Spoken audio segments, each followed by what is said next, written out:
Tell me one thing in your life that is great that came as a result of being comfortable.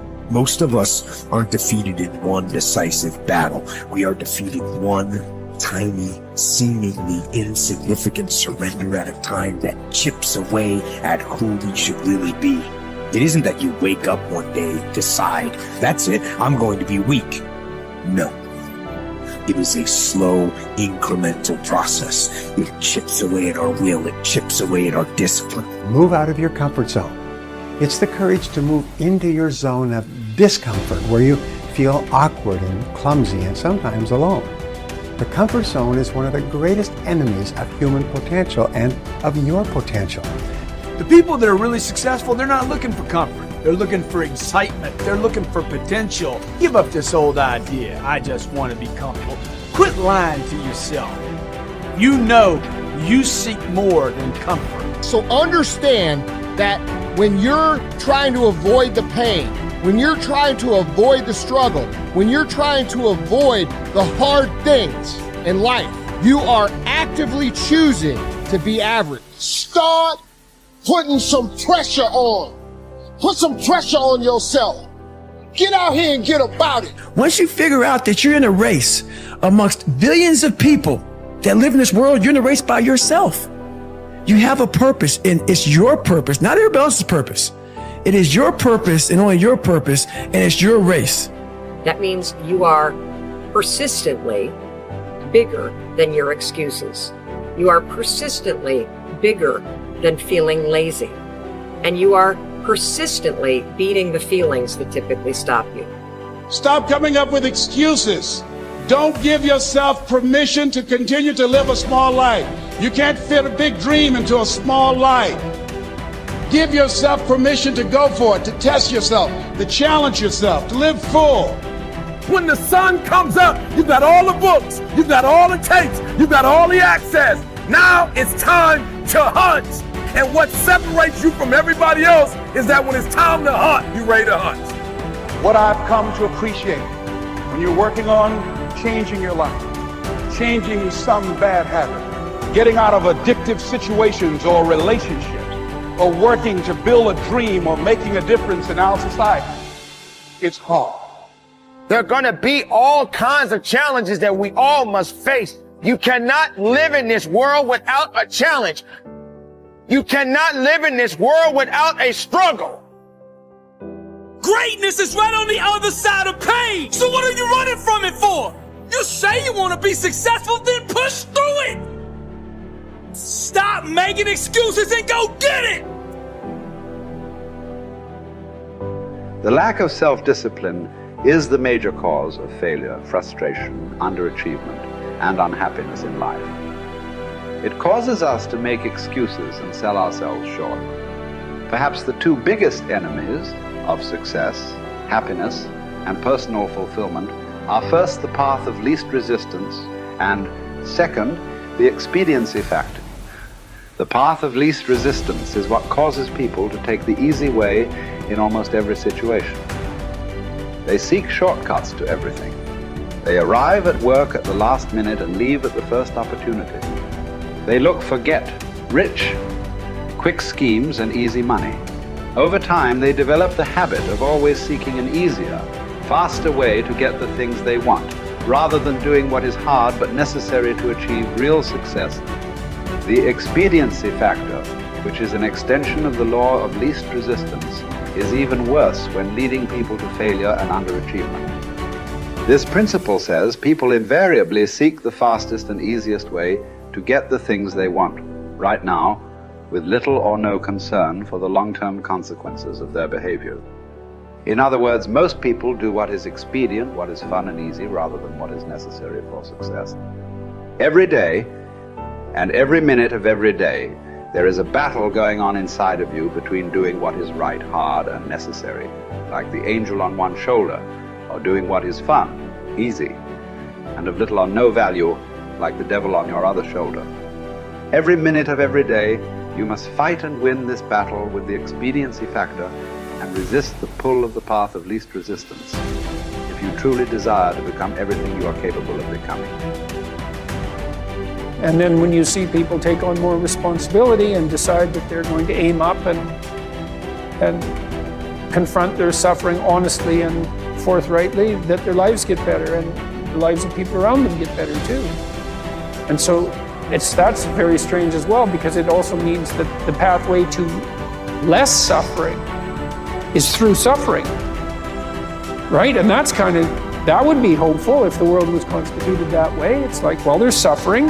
How do you make it worse? Run away. How do you make it better? Confront it. Yeah, but it's suffering. It's like, yeah, but it's there. There it is. It's right there. It's a precondition for existence or something like that. And it's like you have something important to do as well. And you confront it, and that's the pathway to transcending it. We need to figure out, like, now, today, what is, the best way to live your life? What is the, there's got to be ways where you can be putting forward the most positive energy. I mean, we know objectively what's causing pollution. We know objectively what's causing birth defects, and, and we're taking in too much chemicals and not enough vitamins. We know objectively all this stuff. We know how to organize our world, and yet we don't do it. We know how to organize our health, and yet very few people do it. We know all these things. The right path to, like, being like a happy, healthy person is to do all the shit that we already know you're supposed to do.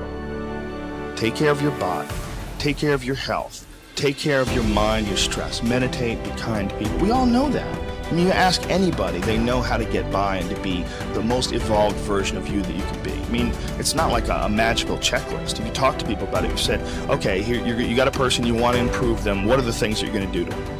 Okay, well, if I was a life coach, the first thing I would say is this guy's got to get on a diet that makes him healthy. I don't mean a diet just to lose weight. I mean just healthy foods in your body, many, many vegetables. Start working out your body and get a better sense of, like, how this machine feels when it's moving, it's flowing better, there's less tension in it, your mind feels like relaxed, and you enjoy every single moment of the day better. Step one, everybody knows that step, right? What's step two? Be cool to people. Be nice to as many people as you can. Smile at as many people as you can. Have them smile back at you. Tip well when you go to restaurants. Just do the most you can. Be as nice as you can, and just still manage to not have people walk all over you. Just get through this life as nice as you can. The average human is capable of unbelievable improvement. That's the thing that's my superpower. I don't think I'm special. I just realized in looking at the science that humans actually are capable of this incredible amount of change. It is the strategy that our species took to be able to pass knowledge on through culture rather than having to have everything be instincts. And in having that layer where we can drink in the culture and read books and learn from other people, and even now we're all learning from things that people thought thousands of years ago and wrote down, like, it's insane. It travels through to you, and all of that wisdom stored in culture, so that as your parents are teaching you things, they're actually encapsulating a ton of the wisdom that is endured, whether it's endured from religion or books or whatever. Like, you're bathed in a culture that is giving you all of this incredible information. And so recognizing how powerful and potent that is incredibly meaningful. But you have to understand that you have to allow yourself to believe that you can learn from that culture in the same way that everybody else can. And that's what you're designed to do. Now, for me, that completely gave me the confidence, and I put confidence in air quotes because it's not like I believe something specific about myself. I just believed that the human animal is capable of this extraordinary change. And so now I just needed to point myself in that direction. Now, this is the key. Once I realized that I could get better at anything, it dawned on me that how I spend my time is a spiritual consideration. And I didn't want to die with potential that I failed to turn into skill set. That, to me, that speaks to me. How much of my potential can I actually turn into skill set and get good at this stuff and push and grow and improve? Like, that to me is just this incredibly intoxicating thing. So, for me, the discipline, the confidence, all of that comes from recognizing the human animal. Nothing special about me. The human animal is capable of extraordinary change. I'm going to have to put time and energy into doing it, but I'm capable of getting this change. Therefore, I can do anything I set my mind to. Therefore, it really matters what I choose to spend my time on. Therefore, I want to put structure and discipline in my life so that I can move forward on things that excite me, that matter to me, because I really can have this big crazy dream that I'm thinking of. So my discipline is really born of my desire to have that thing, coupled with my belief that I can actually get there. Desire and belief. Get those two things right, and the discipline will take care of itself.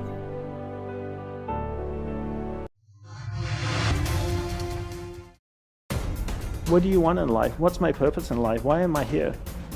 What do I love? What am I passionate about? How many people can genuinely answer, this is my purpose in life? Very, very few people. Once you're clear with your purpose, you know what to concentrate on, and you know what to direct your finite amount of energy towards. If you're conditioned, it's because you have allowed yourself to become that. And if we've conditioned ourselves to believe certain kinds of things, and one of the things that we kind of believe and hang on to and live with is this whole idea that all of the things that happened to me in my past are what are keeping me from doing what I'd like to do today. So we hang on to these things and we fill ourselves with blame. You have some options. Here you are exploring the variety of your environment and coming into alignment with who you really are, and then allowing all of that to flow through you too. So in every moment in time, you have the option of focusing in a way that increases and enhances your alignment and your joy, which causes you to resonate with everything you put into your vortex, or something else. There really are not so many other choices, are there? You can focus on a problem. You cannot have enough money and feel bad because you are attached to the money, or you can not have enough money and feel good as you're anticipating more coming. But the consequence or the circumstance of the money does not need to dictate to you how you feel. That is the problem with getting attached to something that you can't control, is that it leaves you like a puppet with no strings. It's about not putting your attachment in all the wrong places, not putting it in what is temporary, but putting it in what is steady. And then in that steady attachment or alignment, then you can just flow it to whatever is currently in your now, flowing through your experience. You can't give away what you don't have. People who are not good at giving away love can't give away love because they don't have it to give away. If I want to give you a dozen oranges, I can't give you those dozen oranges unless I go out and pick up 12 oranges someplace. Otherwise, all it is just empty rhetoric. And the same thing is true of virtually everything in your life. You can't give away love for others if you don't have love in here to give away.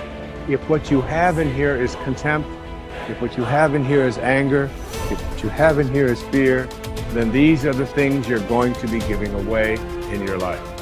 Every one of you are drawing a picture with your life. You're the artist. Your hands and your feet are the paintbrushes. And the choices and decisions you're making right now are the paint strokes. You can paint whatever picture you want to paint. You can become whatever you want to become. But your choices and decisions that you're making right now matter. You got to have the grit and the tenacity to push forward and give it a little bit more than what you have right now. Don't wait for the perfect timing. The perfect timing is never going to come because there's no such thing as perfect. There's never going to be a day where you wake up and you're like, this is the perfect day for me to finally change. All the things have lined up. My inbox is completely clear. I have nothing to do today. There's no distractions. The kids are finally perfectly on their own. Oh my gosh, my husband or wife is finally perfect on their own. Everybody is healthy around me. Everything is just perfect. The day is sunny and bright. And oh my gosh, look at all this gold that just happened to appear in front of me. It's not going to happen like that. You need to say, okay, there is never going to be a perfect time, so you need to set a D-Day.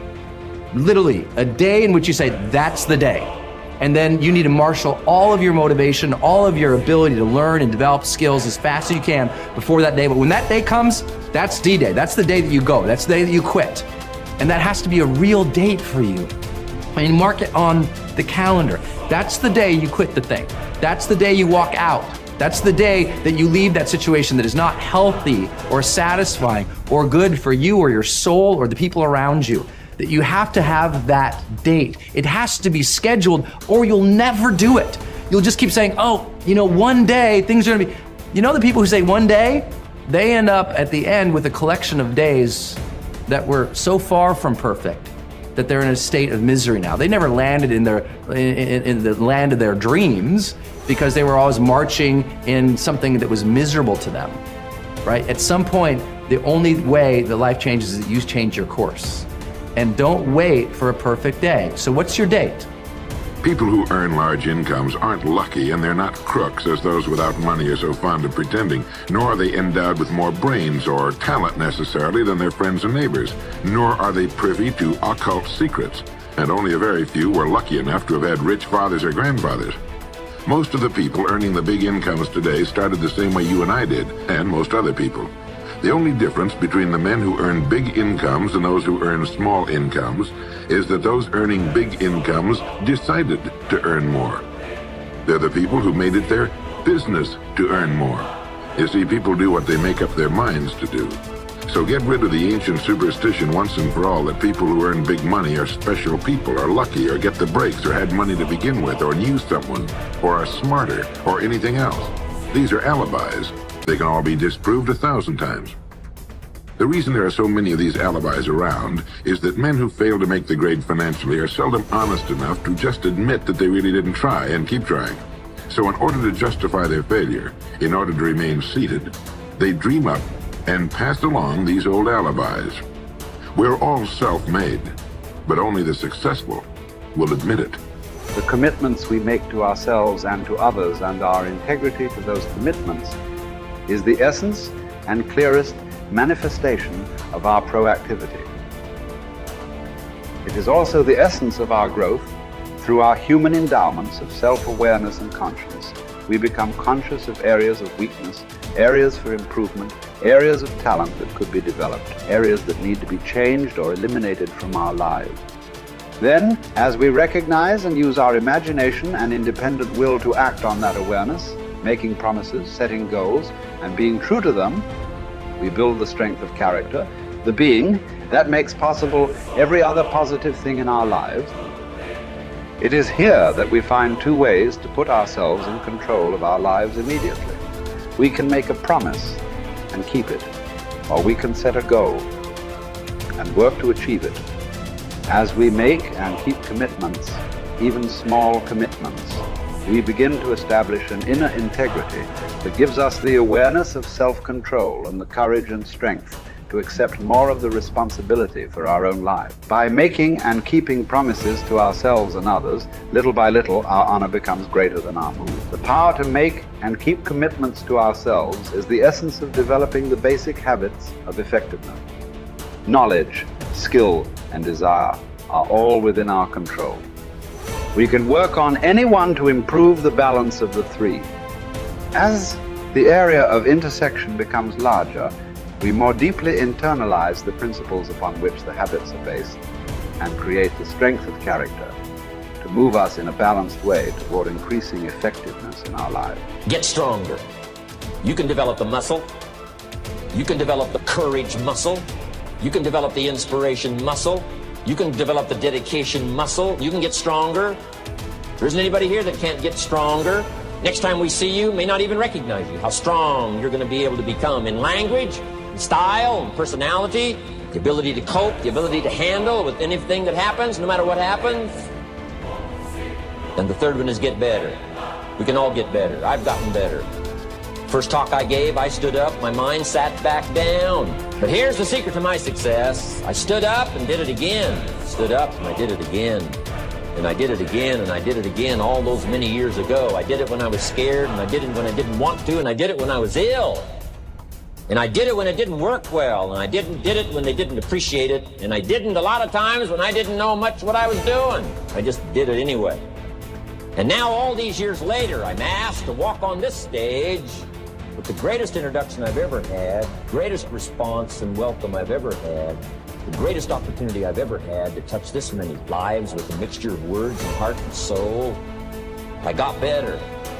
I about better day by day and week by week and month by month. And I'm asking you to do the same thing until you can develop a long arm and a long reach, until you can develop influence that won't quit. Touch people next year you couldn't touch this year. Touch people now you couldn't touch before. Conduct a meeting now you couldn't conduct before.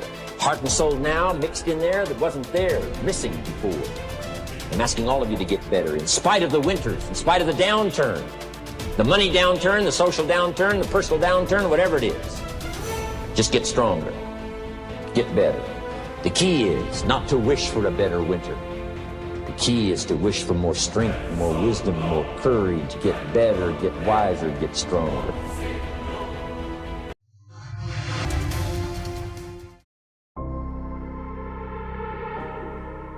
There's another kind of instinct that you need to be on the lookout for, and this one is a liar. This one is a saboteur. This one is a backbiter. This is the instinct that says, you've had enough. You've given it your best shot. You can stand down. You can back off. You can rest now. Which sets up this problem for all of us. You're never gonna feel like it. It's your job to make yourself do the crap you don't want to do so you can be everything that you're supposed to be. And you're so damn busy waiting to feel like it. And you're never going to. And that's the problem. There are those of you, you're still immature. When your excitement is up, your effort is up. But when your excitement goes down, your effort goes down. For some of you, you're too seasonal. When you're excited, man, you coming to work the first week, the first month, the first 3 months when you got that job, you were excited, and so you was putting forth effort. You on blame. Not you got comfortable. And you're not excited no more. And guess what happened? Your effort has gone down. So do me a favor, get off of that feeling stuff. Get off your excitement. We're not dealing with feelings because feelings go up and down. You don't have to be excited. You made a commitment to that job. Did nobody force you to take that job? You signed your name on the dotted line. And commitment said, I don't care how I feel. I don't care if I'm excited. I don't care if I'm pumped up. I don't care if I'm fired up. You made a commitment. Now it's time to put up. Lazy people do a little work and think they should be winning. But winners work as hard as possible and still worry if they're being lazy. So if you're a winner, you ain't comfortable. Every day I get up and give everything I got to everything I'm a part of simply because this is who I am. Like the only thing I need every day of my life is 86,400 seconds. That's it. Like I don't need some reward. Like the only thing I need is breath in my body and I'm flat out going, get it. A person with passion always stands out. The world is so full of average that once you have passion and a sense of energy in your life, it distinguishes you. When you're passionate about something, it isn't reasonable, but you do it anyway. Passion will take you where nothing else will ever take you. It'll give you that decided edge. It'll help you to stand out. When you want to become a diamond, your whole attitude change, your whole mindset, your thinking, your relationships, the decisions that you make, how you spend your time, your energy, all of it changes. See, this is something that you can't be in this business. This business has to be in you. You take advantage of this opportunity. You let everything else go. You eat different. You study different. You practice different. You don't belong at the bottom, and it's time for you to get your butt from down there. It's time for you to stop being comfortable at the bottom. Get your butt up and get to where you're supposed to be. You are a royal priesthood. Get where you belong. Do what you're supposed to do. Live like you're supposed to live.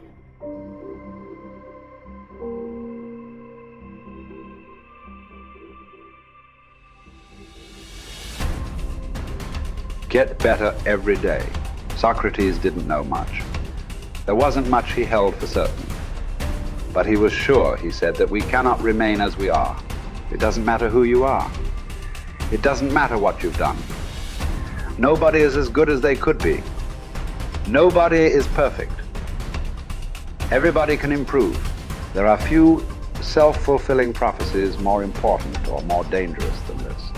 If you think you have room to grow, you do, and you will. If you think you're as good as you can be, you're right. You won't get any better.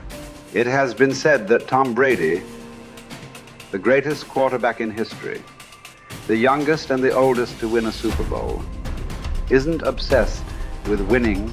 That's not what he focuses on. He's obsessed with improving the accuracy of his touchdown passes in the fourth quarter. He's obsessed with getting a little bit faster at releasing the football. He's not willing to stay the same, even though that same is very consistently the best in the league. The process of getting better, that's his drug. That's the dragon he chases. That's how he is able to defy aging and all expectations. The Japanese word for this is Kaizen. Continual improvement. Always finding something to work on, to make a little progress on. Never being satisfied, always looking to grow. Revolution, transformation, that's what amateurs chase. The pros are after evolution. If the first step is just showing up, committing to doing something each day, then the next step is finding something to focus on getting better at each day. And in this, where cumulative improvement meets compounding returns, we can harness one of the most powerful forces on earth. Think about it. Most people don't even show up. Of the people who do, most don't really push themselves. So to show up and be disciplined about daily improvement. You are the rarest of the rare, and if improvement sounds difficult, how about just making fewer mistakes? This is what Gehrig's manager said about him. The secret to Gehrig's incredible trajectory as an athlete wasn't just his commitment. It was that he never made the same mistake twice. The guy who began his career blowing at least one play per inning improved to one mistake per game, to one per week, to one per month. To err is human. But to err is each day is to become closer to the divine.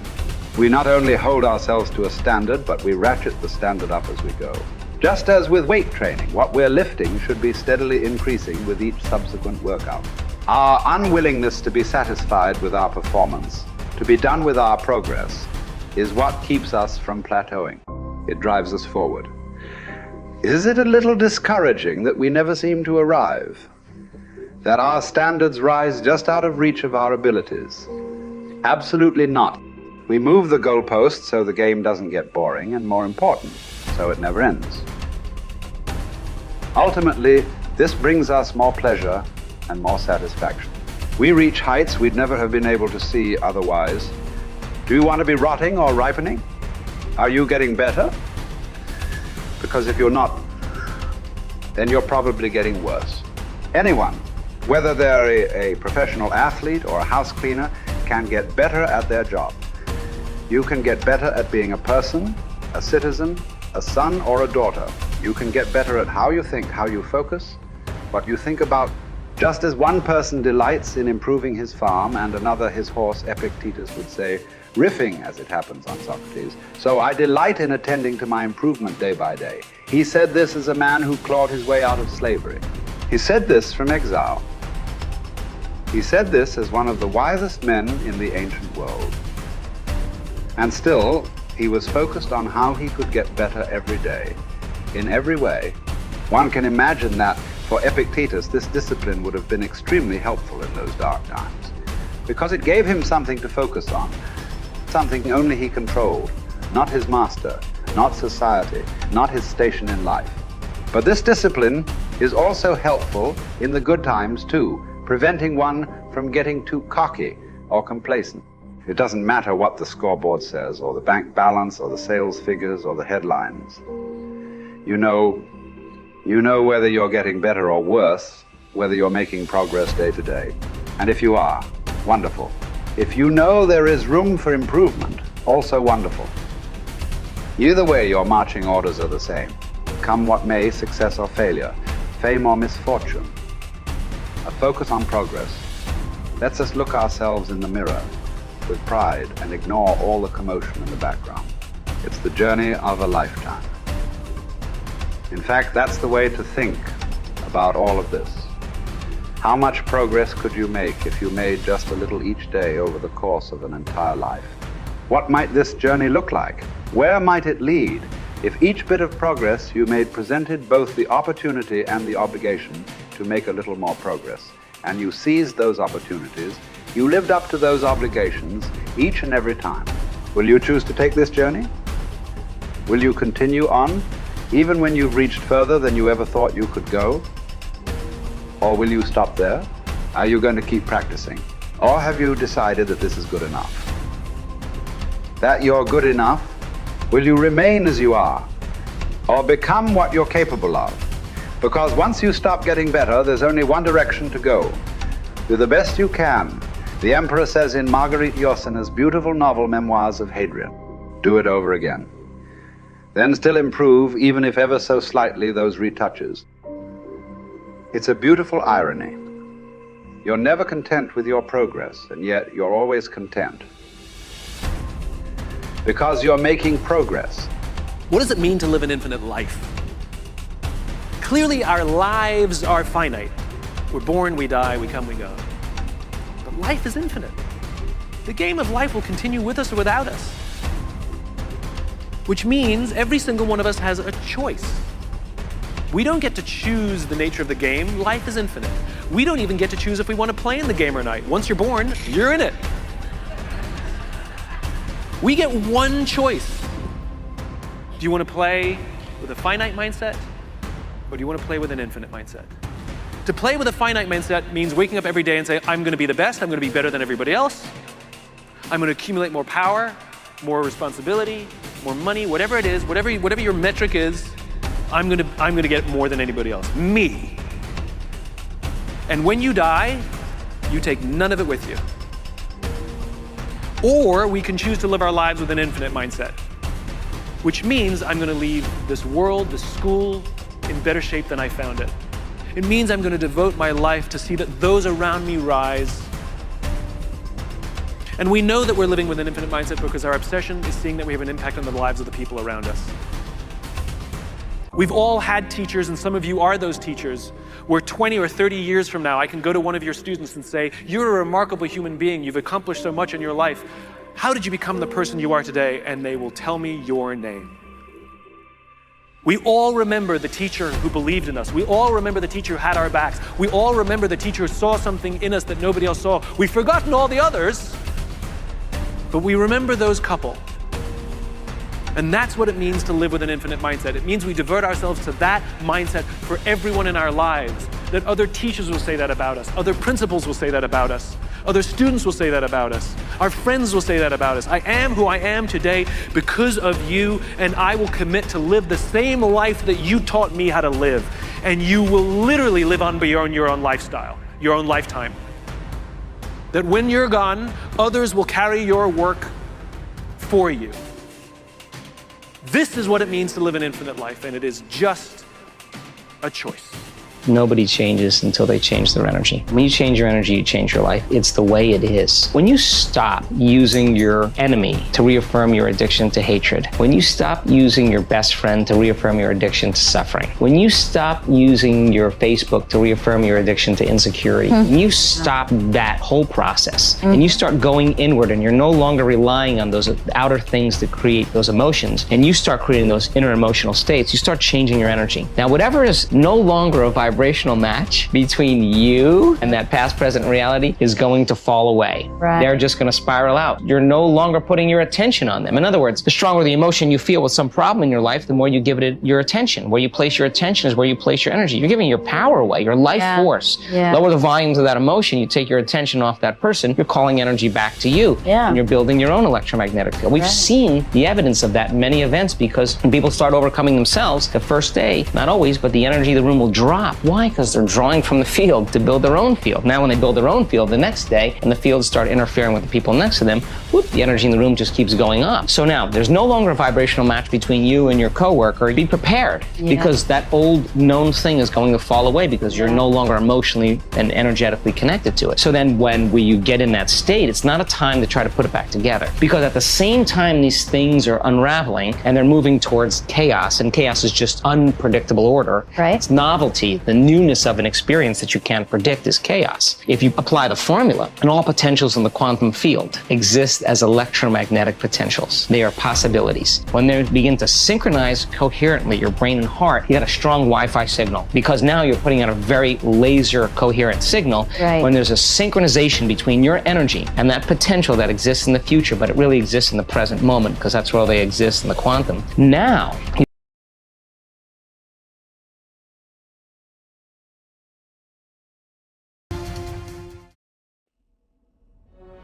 people who have great ability to concentrate, great ability to focus, great ability to define and stay consistently within their priorities tend to be very successful in this world.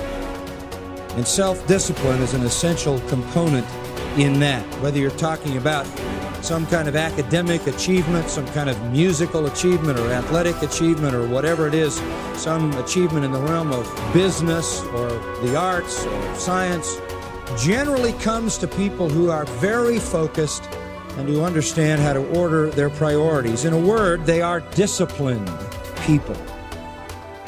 I've always been disciplined myself, because I've always lived a disciplined life. I lived in a disciplined household, like there was no such thing as I don't want to. So even now, if I wake up and I don't want to do something, I don't need someone to tell me to do it, so I'll do it anyway. Being a man isn't about not feeling things. It's about acting the way you're supposed to act, regardless of how you feel. We act. We're men of action. We get things done. So the world got built. All of it. You need to become a man of action. Stop worrying about how you feel. Stop worrying about what you're supposed to be doing. How about that? But what happens is, if you believe that there's very little potential, how much action are you going to take? Nothing, little. But they take little action, little results. Why? Because they have to start with a problem with their belief. They don't believe it's really going to happen for me. Maybe for Frank Kearns because he got the cool hair and stuff, or maybe it's for you because you're so driven, but it's not me. Maybe Tony Robbins because he's a freak, got these big teeth. Whatever their thought process is, right? They got this thing, right? And when you take a little potential with a little action, what kind of results do you get? Lousy little results. And when you get little results, what does that do to your belief? You go, see, I told you this was a waste of time. And then what happens? You tap even less potential. You take even less action. You get even worse results, and your belief gets even weaker. And this sucker feeds on itself until you are in a downward spiral. It's poisonous. It's poisonous and it's self-fulfilling. Now, what if something could happen that could come along and fill you with a sense of absolute certainty? Not like I believe, but where you know. In you guys' case, mine as well, we knew because we had to. Because we burned the boats. There was no other option. We had to find a way. We weren't going to live that way. We all did it in different ways and for different reasons, but in essence, that was it. If you get yourself in a state of certainty that this is going to work, I'm going to find a way, and if this doesn't work, I will make the way, then you tap a lot more potential. And when you're certain in your potential, you take massive action. When you take massive action, you really believe in something, you get great results. When you get great results, your brain goes, see, I told you I was a stud. I told you this thing would work out. Now you're even stronger. You tap more potential, take greater action, greater results. That's how you went from $300 in a week to $2,500 in 5 days to $100,000 in a month to $1 million in a day. Same thing with you. And we get momentum. That's why the rich get richer and the poor get poorer. If you just make a decision, it can be sometimes the day that starts you on a brand new journey. Sometimes when you look back on it, the day that you decided was just about as exciting as the day when you finally accomplished the project. That when you finally made the decision, you finally, got through whatever barriers kept you from making that decision, and finally you made a decision. Now, some decisions are incidental and some are small, and some, are part of a working day. But sometimes decision-making can be one of the most important days of your life. Maybe a decision you postponed, and now you understand the penalty of postponing that decision. You've got to do something, and finally you come to the conclusion, today is the day. I now decide. And whether you decide on a new direction, whether you decide on a refinement in philosophy, whether you decide to act when before you haven't acted, you decide on a series of things that you're going to do, you decide. Deciding can be such an incredibly important, very exciting, inspirational day. So that can be an incredible source of inspiration. Now, if you don't follow through, it's not going to last all that long. If you decide and then, postpone and you decide but you still don't get to it for a week or a month or a year, soon all that energy and that source of inspiration is all dissipated. I believe that the single most important skill is the ability to make effective decisions. Because everything comes from decision. You only get new results if you take new actions. You only take new actions if that decision comes first. In other words, decision is the father or mother of all action. But not all decisions are equally good, as we all know. And the quality of our life comes down to the quality of our decisions. You want action. Action means you have to make some decisions along the way. And decisions, most people are so afraid to make the wrong decision, they don't make any decision. That is what you really need to be afraid of, being stagnant. So, get up and go.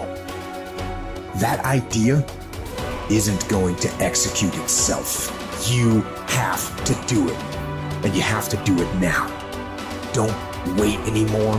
Don't think anymore. Don't plan anymore. Don't contemplate anymore. Don't make any more excuses or justifications. Don't rationalize anything else. No.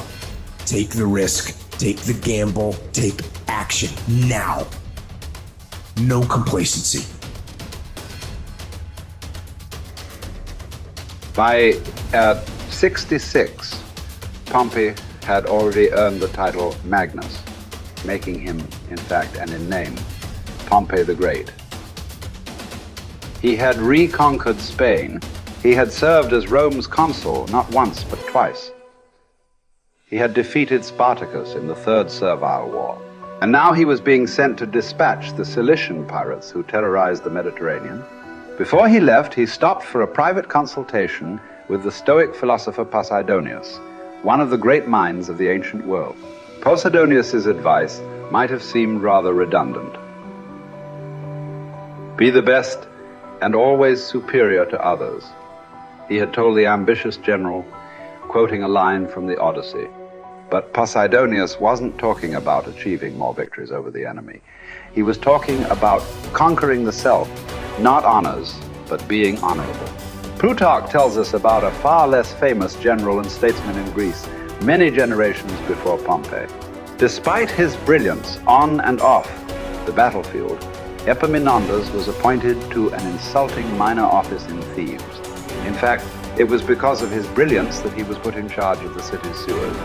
Instead of being provoked or despairing at his irrelevance, a number of jealous and fearful rivals thought it would effectively end his career. Epaminondas took fully to his new job, declaring that it is not the office that brings distinction to the man. It is the man who brings distinction to the office. With hard work and earnestness, Plutarch wrote, he proceeded to transform that insignificant office into a great and respected honor, even though previously it had involved nothing more than overseeing the clearing of dung and the diverting of water from the street. Best is the person who adds shine to their accomplishments with their discipline, not the other way around. This is what Posidonius was trying to tell Pompey, although Pompey failed to fully realize it. In the end, it's not about what we do, it's about how we do it, and by extension, who we are. Too often, we find people choosing to be great at their profession over being a great human being, believing that success or art or fame or power must be pursued to the exclusion of all else. Does it have to be that way? Does being loved have to be at odds with being lovely? Or can temperance, as Cicero claimed, be the fine polish on top of a great life? Queen Elizabeth inherited the monarchy. Marcus Aurelius was selected for the purple as a boy. But it wasn't the throne that made either of them kingly. It was their behavior. They were what the ancients called first citizens, for their character as much as their rank. As Marcus said, his aim was never to be the most powerful king, never to conquer the most territory, or build the most beautiful buildings. Instead, he was after perfection of character, to live your last day, every day, without frenzy or sloth or pretend. It just happens that wonderful external accomplishments, like those achieved by Elizabeth and Marcus, can come out of internal endeavor. They are not the goal, they are the byproduct. Conquering the world is almost easy after we have fully conquered ourselves. Certainly fewer people have done the latter than the former. This is what you find when you study the true masters of any profession. They don't care much about winning, about money, about fame, about most of the things that have come their way as a result of their success. Their journey has always been towards something bigger. They aren't running a race against the competition. They are in a battle with themselves. Self-discipline has never been about punishment or deprivation. It is about becoming the best that you are capable of becoming. The battle to be the best has less to do with beating others and more to do with beating down those urges. those flaws, those selfish instincts that every human has. There was never enough for Pompey, nothing sacred. His endless ambition, his insane love of glory, as Posidonius called it, would ally him with Caesar, setting in motion the destruction of the republic he once loved. He would wake up to this Faustian bargain eventually and fight valiantly to preserve Rome, but it would be too late. He would be defeated by Caesar's armies at Pharsalus in a day, losing everything that he had acquired, and then shortly thereafter losing his life as well. His last words would quote another ancient playwright, Sophocles. "Whoever makes his journey to a tyrant's court becomes his slave, although he went there a free man. By chasing the wrong kind of best, fame, fortune, power winning, Pompey had chained himself to the worst. It cost him everything." As it does for all of us, when we compromise, when we relax our discipline, when we make exceptions and do what is expedient instead of what we know is right. History is replete with great conquerors. There are far fewer generals who were great people. Talented writers, groundbreaking scientists, incredible athletes, bold entrepreneurs. All these types are rare. Rarer still, and all the more impressive, are those who manage to achieve these feats without losing control of themselves, without becoming slaves to their ambition, to their careers, to their urges. Who will you be? What race are you running? Who are you trying to beat? And is it for the best?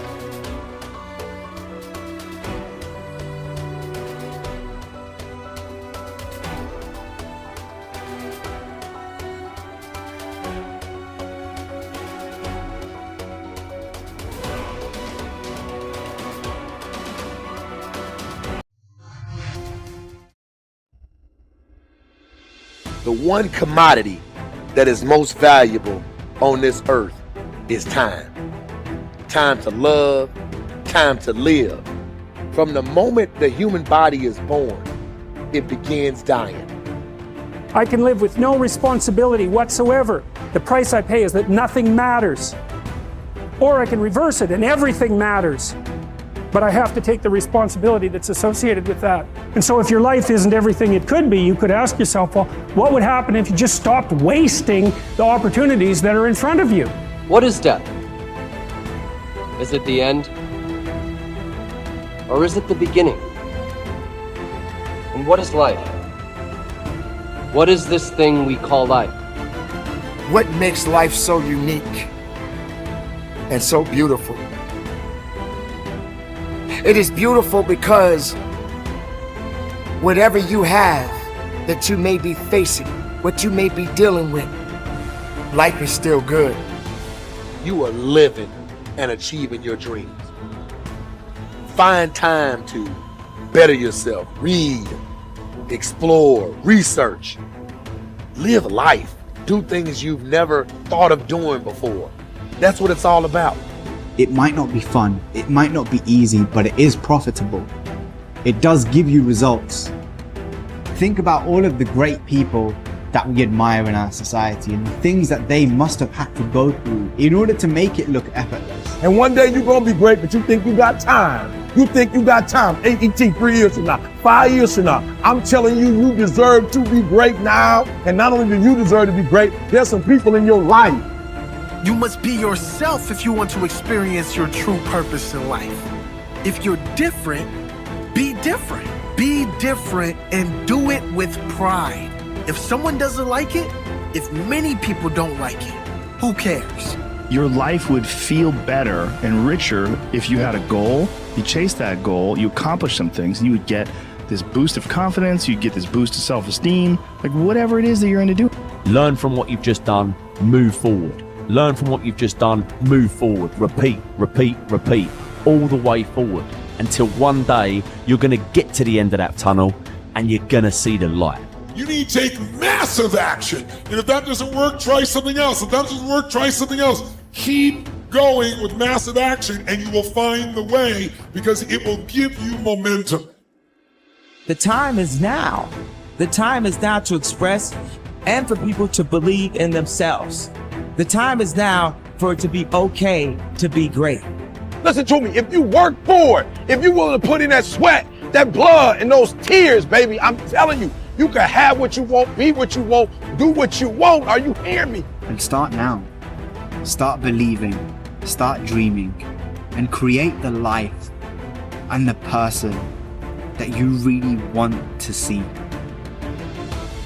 I think it's good to remember that if we just go along with the crowd, we won't wind up with much more than the wish that we could do it all over again, and as far as we know, you can't.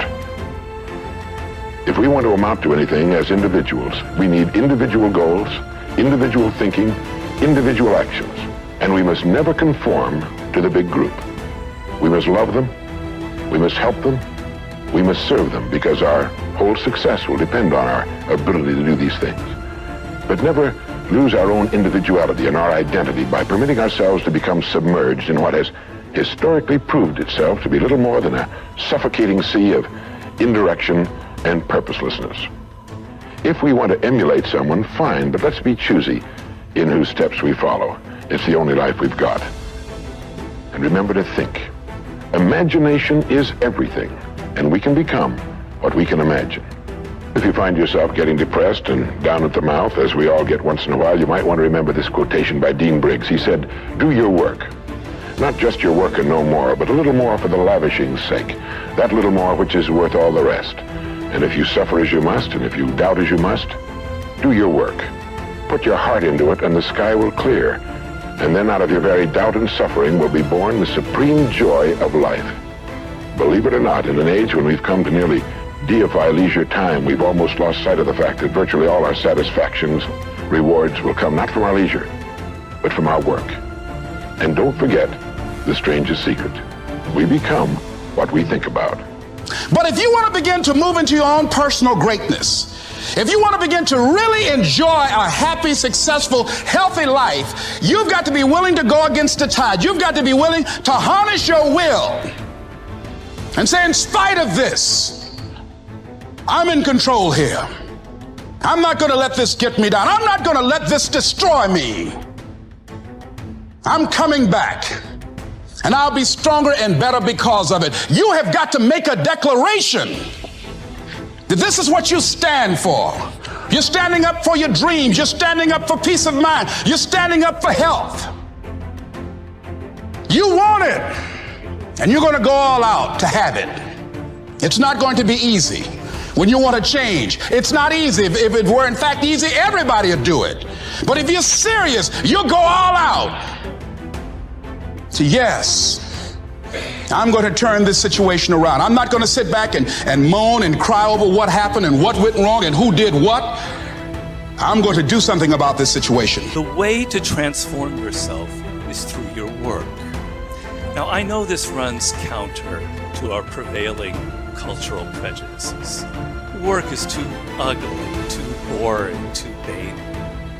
Self-transformation, we think, comes through a spiritual journey.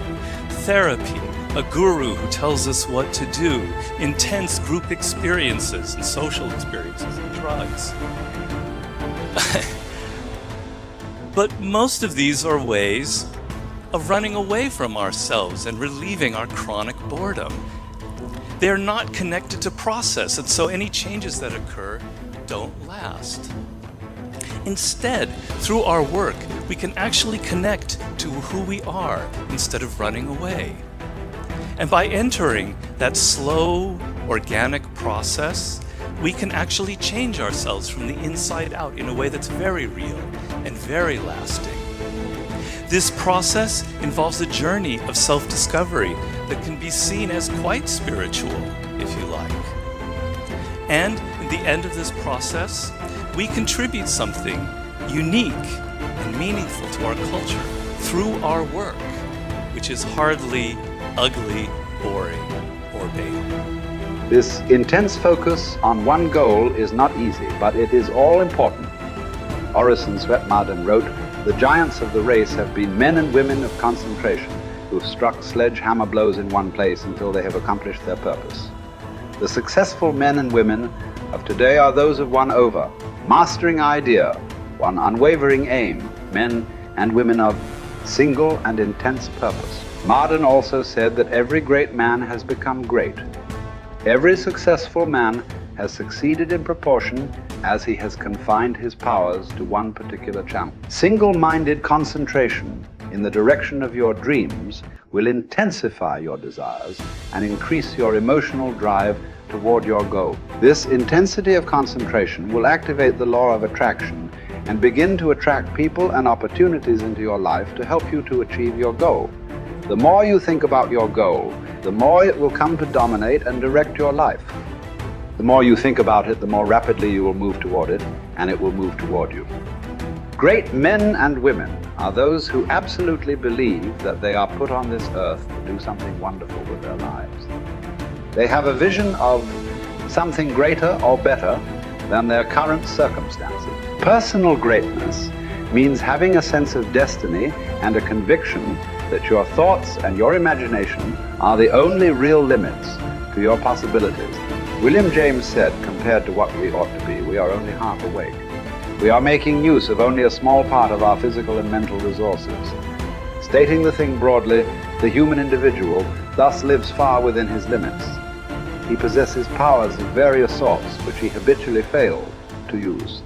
The founder of Success magazine, Orison Swett Marden, once said, there are powers inside of you, which if you could discover and use, would make of you everything you ever dreamed or imagined you could become. In a 5-year study of leaders reported on in his book, Leaders, Warren Bennis discovered that each of them consciously avoided the comfort zone by continuously setting higher goals. They never allowed themselves to become complacent. They lived their lives fully extended, always striving to be and do more. To develop unshakable self-confidence, you need to see yourself and think of yourself as a leader, and to do what leaders do. You need to stretch yourself toward the outermost boundaries of your potential. You need to set goals that draw out of you the very best that is in you. You need to work toward objectives that cause you to feel a sense of mastery and peak performance.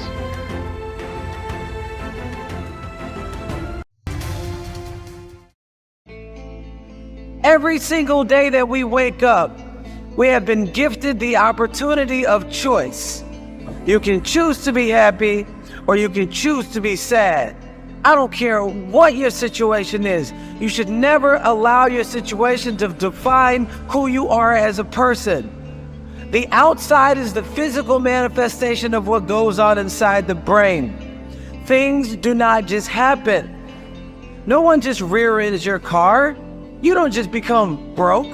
Broke is a mindset. Things don't just happen. Your pocketbook is not just below balance or on zero. You're not just overweight, just by chance you're just overweight. Things don't just happen. Your words can trip you. What you say can cause you to stumble. It can keep you from your potential. You're not snared by what you think. Negative thoughts come to us all. When you speak them out, you give them life. That's when they become a reality. When you say, I'll never get back in shape, it becomes more difficult. You just made it harder. When you say, I never get any good breaks, that stops the favor that was ordained for you. If you say, I'm not that talented, I don't have a good personality, that is setting the limits for your life. That is calling in mediocrity. So the recognition that negative thinking and unhappy states actually do nothing to change anything. If anything, they make it worse. So if there's enough awareness and you can suddenly look at that, and then you can ask yourself from the deeper perspective of awareness, do I want to continue to think these thoughts? Is that helpful or good? Do I really want that? Ask yourself, what is my limiting step? What is the one factor that determines the speed at which I achieve my goal, or whether I achieve it at all? Once you've answered this question, you can move on to making a plan for how to accomplish your goals by eliminating this limiting factor. Your ability to identify your limiting step is one of the best demonstrations of your intelligence, and your capacity to eliminate this limiting step is one of the best demonstrations of your overall competence in achieving anything you want. It's our thoughts that are manifesting this world. Now you could say that's a spiritual thing, and now I say not only is it spiritual, now it is fundamental basic science of the universe. And it says then the thoughts are creative. Well, if the thoughts are creative, then who is having the thought? And you start to realize I'm having the thought. Well, then the truth is simple. As Richard Conn Henry said, you are creating this world with your mental activity and your spirituality combined. And then all of a sudden it says, well, then if I'm creating the world, then my original belief that when things didn't go right, I was a victim. The universe wasn't supporting me. You know, it's like, oh, I try so hard and the universe is not giving me things. It turns 180 degrees around. And it basically says this: we are creating this world. And then I say your mind is creating this world. Although you cannot change conditions or circumstance, you don't have to let them control you. We can't control what's going on outside, but we can control what's going on inside. You know, and unfortunately, I don't think many of us have been raised to really understand that. And it's a lack of understanding that's causing all our problems. We are the only creature on the planet that's totally disoriented in our environment. All the little squirrels, the birds, all the animals are completely at home in their environment. They blend in. You and I are totally disoriented in our environment. We've been given the mental faculties to create our own environment. However, we go right through school and we've never learned that. We have higher faculties, and the average person has no knowledge of how to operate with them, how to develop them. We have perception, the will, reason, imagination, memory, and intuition. Now, those mental faculties, they're not just words, they're actually mental faculties that we can use to take control over our world and to create the environment that we want. But unfortunately, we grow up, we don't know that. We've been raised to live through by what we see, hear, smell, taste, and touch, our physical senses. And we've been raised to be controlled by what's going on outside. As little kids, will you listen to what I'm telling you? Will you look at this? You know, and so it's all outside. We get our report card, and that tells us what kind of student we are. But it really tells us where our mind was at for a few minutes 3 weeks ago. Got nothing to do with who we are. So I think we're raised in ignorance, actually. There's a very small percentage of the population that have a reasonably clear understanding of who they are and what they're capable of doing, but the ones that do are in the minority. People think that the purpose of memory is to remember the past, and that's not the purpose of memory. The purpose of memory is to extract out from the past lessons to structure the future. And that's the purpose of personal memory. And so you're done with a memory when you've extracted out the information that you can use to guide yourself properly in the future. So if you have a traumatic memory, for example, that's really obsessing you, if you analyze that memory to the point where you figured out how you put yourself at risk and you can determine how you might avoid that in the future, then the emotion associated with that goes away. So memory has a very pragmatic function.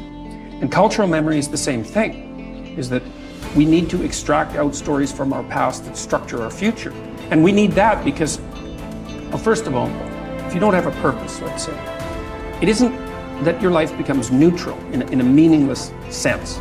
It's that your life becomes characterized by unbearable suffering, because the baseline condition of life is something like unbearable suffering. And what you have to set against that is a noble and worthwhile purpose. And hopefully your determination of that purpose is buttressed to some degree by the wisdom of the past, because you can't conjure something like that up on your own. And if you provide people with nobility of purpose, then they can tolerate the suffering of existence without becoming entirely corrupted by it.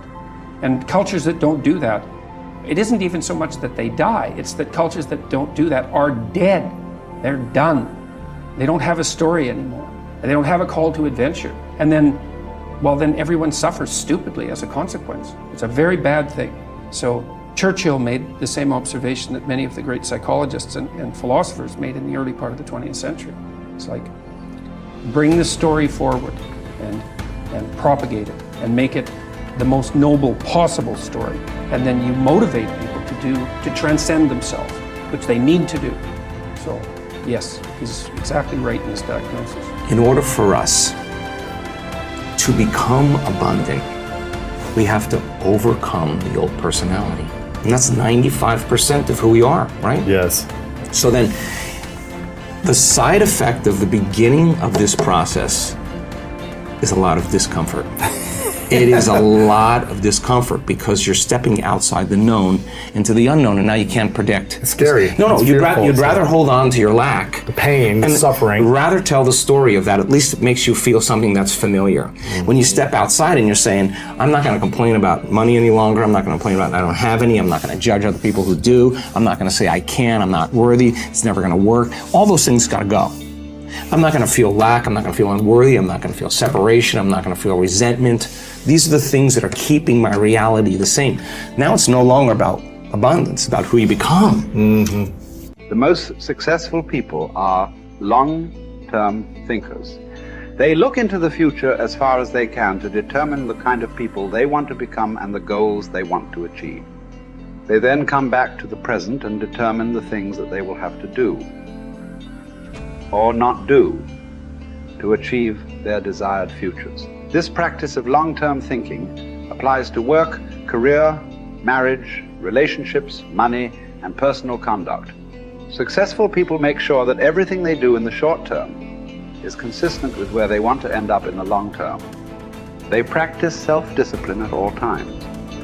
You see this willingness to sacrifice in people who spend many hours and even years preparing, studying, and upgrading their skills to make themselves more valuable so that they can have a better life in the future rather than spending most of their time socializing and having fun in the present. Your ability to think, plan, and work hard in the short term and to discipline yourself to do what is right and necessary before you do what is fun and easy is the key to creating a wonderful future for yourself. Your ability to think long term is a developed skill. As you get better at it, you become more able to predict with increasing accuracy what is likely to happen to you in the future as the result of your actions in the present. This is a quality of the superior thinker. The common denominator of success was that successful people make a habit of doing the things that unsuccessful people don't like to do. And what were these things? It turned out that the things that successful people don't like to do are the same things that failures don't like to do either. But successful people do them anyway because they know that this is the price they have to pay if they want to enjoy greater success and rewards in the future. Successful people are more concerned with pleasing results, whereas failures were more concerned about pleasing method. Successful, happy people were more concerned with the positive, long-term consequences of their behaviors, whereas unsuccessful people were more concerned with personal enjoyment and immediate gratification. The top people were those who were more concerned with activities that were goal-achieving, whereas average people were more concerned with activities that were tension-relieving. Hard thing to accept, but in our lives, we are getting out of our life right now exactly what we believe we're worthy of, exactly what we think we deserve. Our life is a direct reflection of our identity, which is the thoughts, concepts, beliefs, values, and worth we hold true to be about ourselves. And so as hard as it is to accept, we're getting out of life right now what we believe we're worth. Your growth is the only limit to your happiness. If you're not happy, you're not growing in some area. And usually it's a place where you're blaming, you're pointing the finger, but you can't control that. You can't make it not happen. What you have to do is become stronger than any of it so you're free. Freedom comes from growth. Freedom does not come from control. Then you would have to ask yourself, who do I want to be when I open my eyes? Now, the act of answering that question is going to turn on your frontal lobe, and the frontal lobe has connections to all other parts of the brain. And it's interested in answering that question because it is the creative center. So as it begins to scan the landscape of the brain, it can only gather information from things you've intellectually learned or things you've experienced in your life. And it begins to associate those different memories with the question. And And when you get enough networks of neurons firing in your brain, you see an image or a picture. That's intention. And then as you begin to live and rehearse who you're going to be, you begin to do that exact same thing. You begin to install neurological hardware in your brain. Repeat it, it becomes a software program, and you begin to behave that way. Now the brain is primed. It's no longer a record of the past. It's a map to the future. Now the person can feel the emotions of their future. You're going to see a person move into a different state of being, and they are going to have all kinds of biological changes. Your perception of your world is what controls your genes. And if you're not feeling well, the issue is you don't have to change your biology, you just have to change your perception. And this will then give you your power back. And this is what we have to recognize. We're not victims of biology, we are masters of our biology. Everything that is required depends on you. Having the mindset that regardless of anything that is around you, that is surrounding you, that is trying to drag you down, you must have the mindset. You must be strong. You must be resilient. You must be driven. And you must be able to take whatever's coming at you.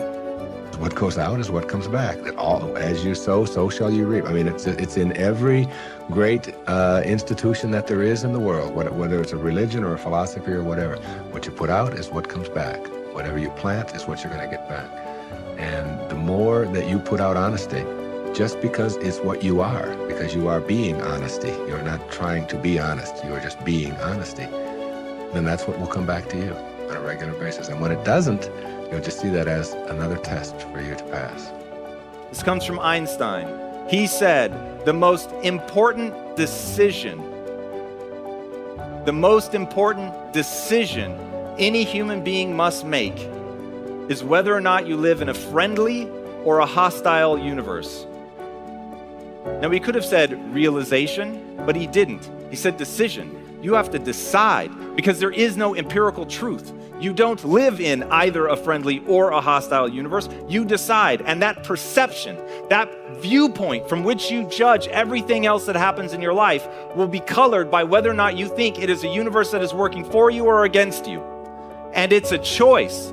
But most people think of their viewpoint as being patently real, as being just objective and true. And so they never stop to question the fact that they actually decided that at some point, either because their parents acted in accordance with that it was either hostile or friendly, and they just absorbed that, or their friends or the people that they work with or whatever. But somewhere along the line, they came to believe that they live in either a friendly or a hostile universe. But you could change right now. Right now, you could make a different decision. And if you believe that the world is working against you right now, you could choose to believe that it's actually working for you. And in making a fundamentally new and different assumption, it empowers you to move forward. And this is something that I will repeat in this talk. The reason that matters is human beings do not invest energy in things that they don't think will yield a result. When you set goals, when you have an intention on something that you want to change about your life, your brain helps you. What it does is it opens up a checklist,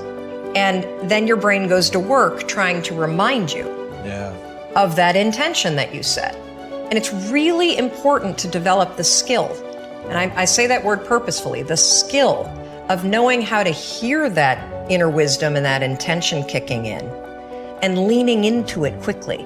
So for me, my brain saying, that's it, right there, move as fast as a rocket, Mel.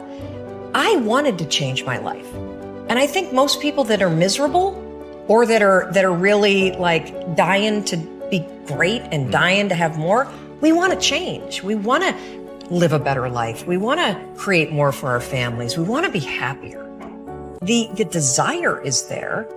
Again, it's about how do you go from knowledge to action. So the first thing in this story that's important is realizing that the answer was in me. And my mind was telling me, pay attention.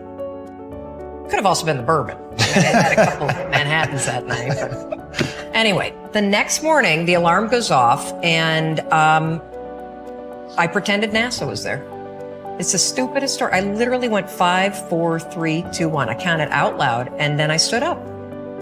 And I'll never forget standing there in my bedroom. It was dark, it was cold, it was winter in Boston.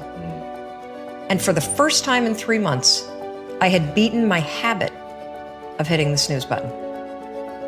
I couldn't believe it. And I thought, wait a minute. Counting backwards? That is the dumbest thing I've ever heard in my entire life. Well, the next morning I used it again and it worked. The next morning I used it again and it worked. The next morning I used it again and it worked. And then I started to notice something really interesting. There were moments all day long,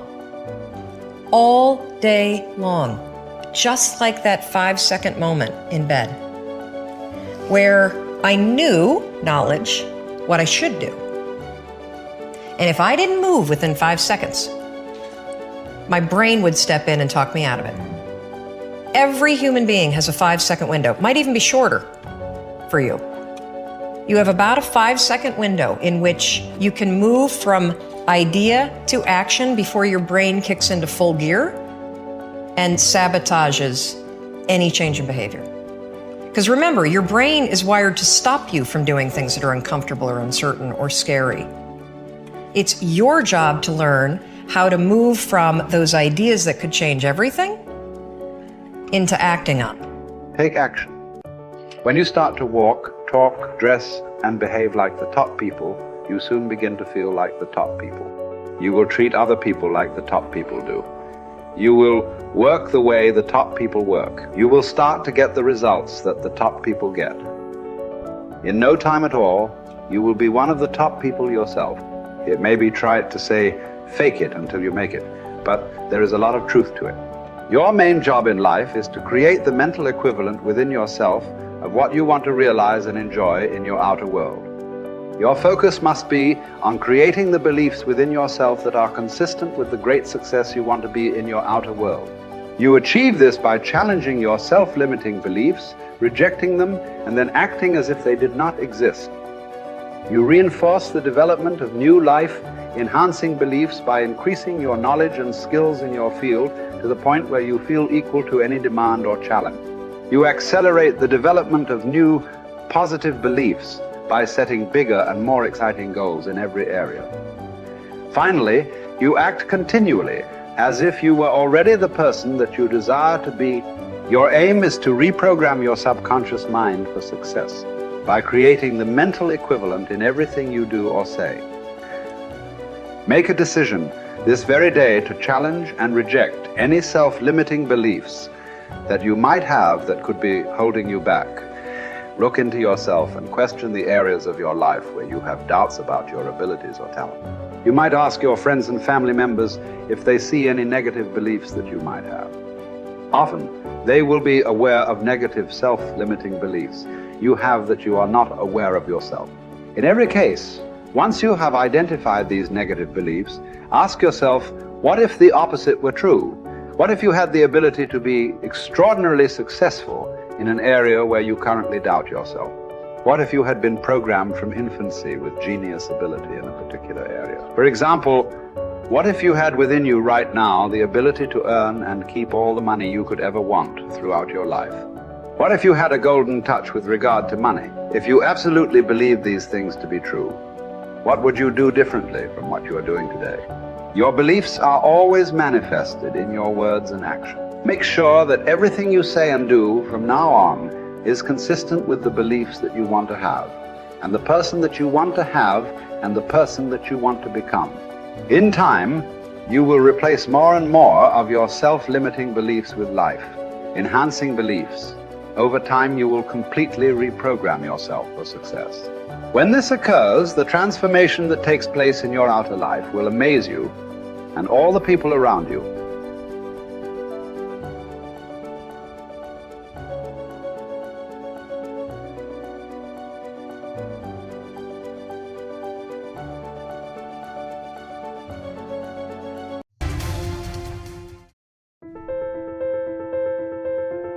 One day I made a decision that enough is enough. I'm tired of being happy.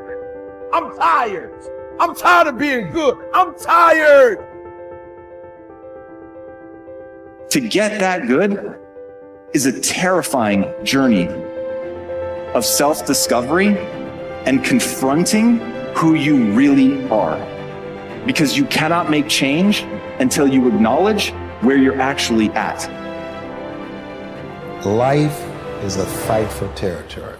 And once you stop fighting for what you want, what you don't want will automatically take over. And so it's a fight, it's a challenge in life, every day. And what we have to do is embrace it. What we have to do is see it as a project to be worked on. I've read something once that I live by. It said, in life, you will always be faced with a series of God-ordained opportunities, brilliantly disguised as problems and challenges. I choose to make changes and not excuses. I choose motivation over manipulation. I choose to excel and not compete. I choose self-esteem over self-pity. I choose to listen to the voice from within versus the voices from without. I choose to fulfill my destiny. I choose to get the job done. I choose to finish what I started. It takes time. It takes practice. It takes failure. It takes getting up. It takes you trying it again. It takes doors closing. It takes people walking out. It takes time for you to get to your success.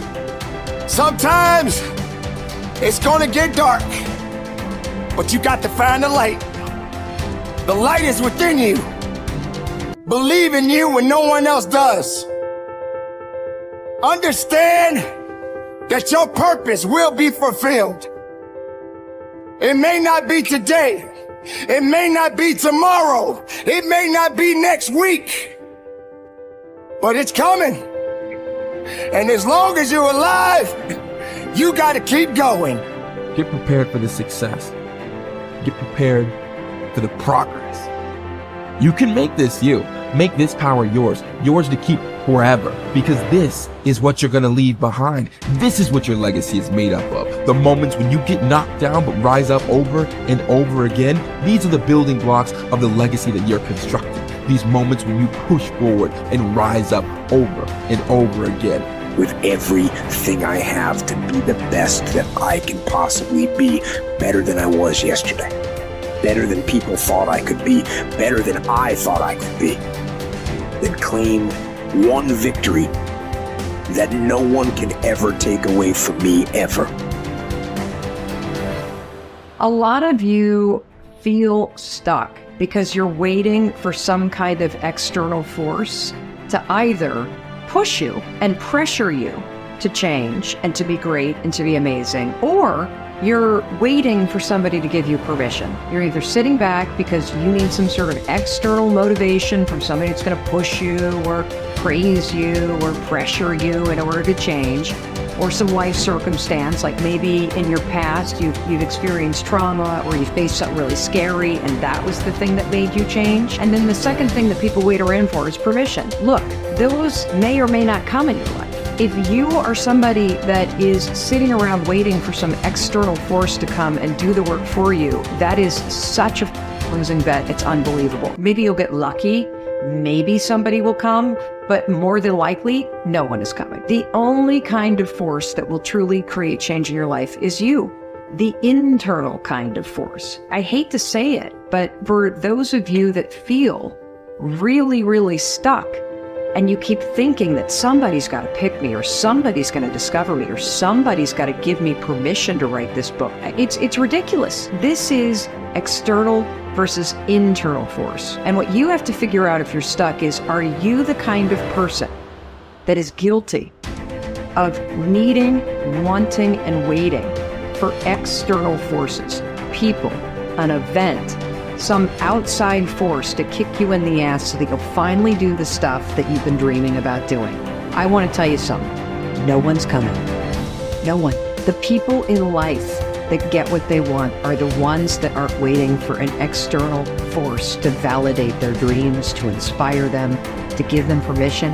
It's the people that realize that success, that happiness, that control, it comes from the internal force. And what is the internal force? It's you. It's you. It's you being able to realize that no one's going to do the work for you. It's you realizing that you're never going to feel ready. In fact, even as you start working toward the things that you really want to do, you're definitely not going to feel ready, and you're going to feel outside your comfort zone, and that's normal. When you start to feel like you're stretching yourself and you're sticking your scrawny neck out there and you're taking some risks, that's amazing, because you're growing. So if you want to do something, if you've thought about something you want to do, take it head on. Decide that you're going to start looking at it, start doing research on it, start tackling it, start becoming involved in whatever and wherever it might lead you to begin to explore the possibilities in that particular thing that you're seeking, so that you can begin to learn all you can about it. Decide that you're going to face it, that whatever shortcomings you have, that you're going to strengthen yourself there. Whatever training that's required, that you're going to go get that training, that you're going to get started right now. George Washington Carver would say, do what you can, where you are with what you have, and never be satisfied. S.B. Fuller used to say, and you heard Joe Dudley talk about, always strive to be more than that which you are. Yeah, don't get satisfied with yourself. Always know that wherever you are, you can enjoy more, that you deserve more. But most people, you know what they do? Most people go through life quietly and safely, tiptoeing to an early grave. Find out what it is you want, and go after it as if your life depends on it. Why? Because it does. You haven't developed grit yet. And so grit is the ability to persevere, to see things through, to go past the point at which it is stopped being fun and it becomes boring because you believe in your end goal enough, you're excited by what you're trying to accomplish so much that you're willing to fight through all of that difficulty. You're willing to fight through the boredom. You're willing to fight through the unease that arises when you step outside your comfort zone. You're doing things you're not good at and things that are boring. Those are the two things that I find kill most people. They just cannot handle the things that make them go, oh God, like I'm not very good at this and I'm feeling really badly about myself. And they forget that they can get good on a long enough timeline. And then two, inevitably, in any pursuit of greatness, in any endeavor where you're trying to gain mastery, you're going to get bored.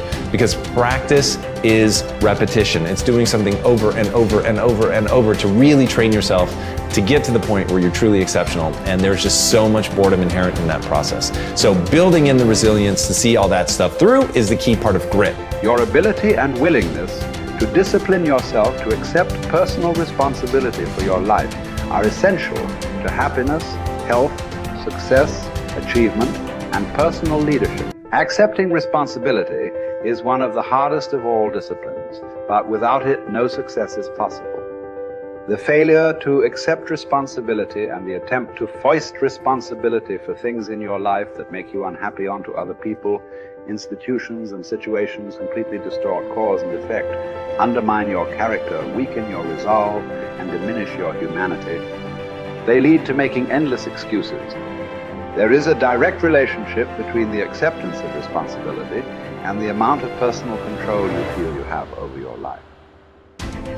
This means that the more you accept responsibility, the greater sense of control you experience. There is also a direct relationship between the amount of control you feel you have and how positive you feel. The more you feel that you have a high sense of control in the important areas of your life, the more positive and happy you are in everything you do. When you accept responsibility, you feel strong, powerful, and purposeful. Accepting responsibility eliminates the negative emotions that rob you of happiness and contentment. In every situation, the antidote to negative emotions is to say, I am responsible. Then look into the situation to find the reasons why you are responsible for what happened or for what is going on. Your intelligence is like a double-edged sword. It can cut in either direction. You can use your intelligence to rationalize, justify, and blame other people for things you are not happy about. Or you can use your intelligence to find reasons why you are responsible for what happened, and then take action to solve the problem or resolve the situation. You can make excuses or you can make progress. You choose.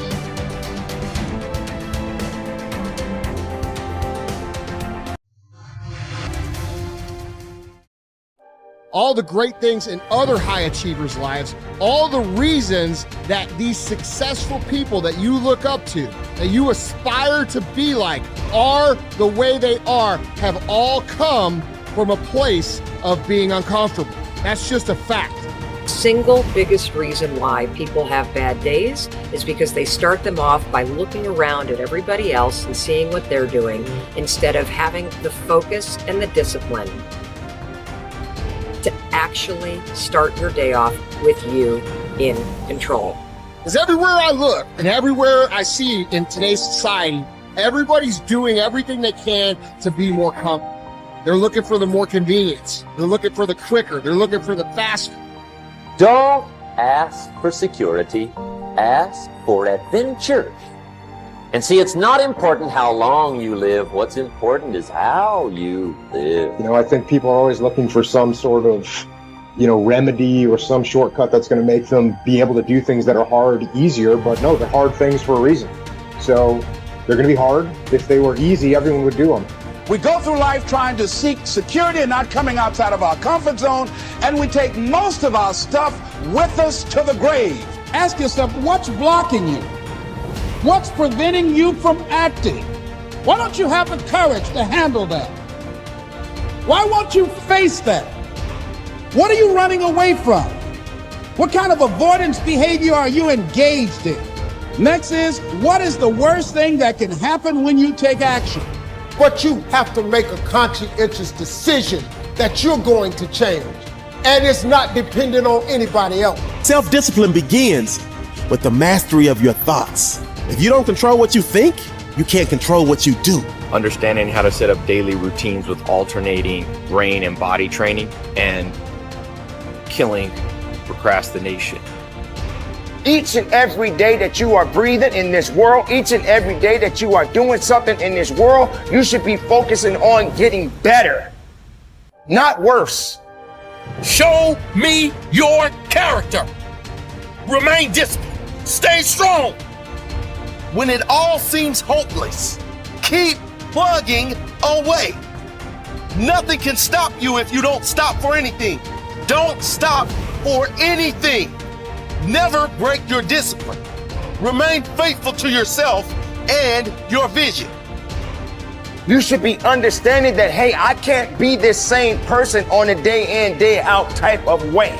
I got to keep focusing and going further and going harder and going stronger and pushing myself until there's nothing else left to push forward. Okay, so let's say you pick a level of competition where you're always winning. It's like, well, all that means is you've picked the wrong level of competition. Yes. Because, let's say you're a grandmaster chess player and all you do is play amateurs, and every night you go home and congratulate yourself on what a genius you are because you just stomp these people left, right, and center. It's like, you're not a genius, you're a dimwit. Right. What you should be doing is playing people who are beating you as much as you can tolerate. Right. So maybe that's 40% of the time, maybe it's 60% of the time. But that way, because to be a winner, you want to be disciplined, you want to know what you're doing, and then you want to be on the edge where your skills are being developed. And if you're going to be on the edge where your skills are going to be developed, you're at a place where losing is always a possibility, because otherwise you're not pushing yourself beyond your current capacity. And so one of the things that I've outlined in 12 Rules for Life is a theory of meaning. Because meaning, as far as I'm concerned, the sense of meaningful engagement is the antidote to malevolence and suffering, essentially. Because you want to have a life that's so engaging that you think, despite the fact that I'm limited and that we're mortal and that life is tragedy and there's evil in the world, despite all that, this is worth doing. And I think that there's a technical meaning that genuinely exists, and that's the meaning that you get when you're in a domain where you have some discipline and some skill. So you're laying out your competence and your ability, but you're simultaneously pushing yourself to develop past where you are. That's really engrossing. What that is doing is expanding your competence. And so life is suffering and betrayal in many senses of the word. But you can adopt a way of traversing through life that is more powerful than the tragedy and the malevolence. It is hard to have the success you want. It's hard to have a jet and freedom and extra houses. And it takes hard work and it takes time. And there's no shortcut. I don't care what anybody thinks. There's no shortcut. Maybe you could have bought Dogecoin and you got lucky. That is the rarest thing in the history of the world. Ed and I would bet we agree. I don't even know. Neither one of us probably invested in crypto when all of our friends said to, because we didn't know it, we didn't feel it, and we missed it. So I'm so blessed if you did, for you. But that's not where true wealth is made. You have to work 50% harder than you think you do. You have to get kicked in the teeth more than you think. You have to get questioned by your friends and family and look like the dreamer twice as much as you think. The people you thought were going to support you aren't. Some people are going to talk behind your back. Some friends are going to leave you. And guess what? It's worth every freaking penny. It's worth every moment, every disappointment. There was a gentleman named David Kekich. I met him. He was paralyzed from the neck down. And not always paralyzed. I think it was a jogging car accident. And he had these Kekich credos. It was like a business card that folded out. And one of his Kekich credos, to make him positive, most positive guy you ever met, couldn't move anything below his neck, one of them was, living the hard way is easy, and living the easy way is hard. So before I answer this about multiple streams of income, I think it's really important I tell you this. Living the hard way makes it easy. I could blame a lot of people. And that's the book I was reading. And I put it off on everybody else. It wasn't until I said, you know what, for me to fix this, I gotta read what the f is wrong with David God. Not blame anybody. Read my book and say, okay, I'm afraid of my shadow. How can I overcome that? Go in the military, get your ass kicked, do things you hate to do, be uncomfortable every day of your life. Roger that. I'm not the smartest kid in the world. Okay. Instead of somebody saying, oh no, you're smart. No, don't say that to yourself. I said to myself, no, I'm a dumb motherfucker. Okay, roger that. How you get smarter? Educate yourself. So the things that we run from, we're running from the truth. We're running from the truth, man. So the only way I became successful was going towards the truth. As painful and as brutal as it is, it changed me. It allowed me to become, in my own right, who I am today. If you do what other successful people do over and over again, nothing can stop you from eventually enjoying the same rewards that they do. But if you don't do what successful people do, nothing can help you. Success is not an accident. Sadly, failure is not an accident either. You succeed when you do what other successful people do over and over until these behaviors become a habit. Likewise, you fail if you don't do what successful people do. In either case, nature is neutral. Nature does not take sides. Nature doesn't care. What happens to you is simply a matter of law. The law of cause and effect. You can look at yourself as a machine with a default mechanism. Your default mechanism is the almost irresistible attraction of the expediency factor.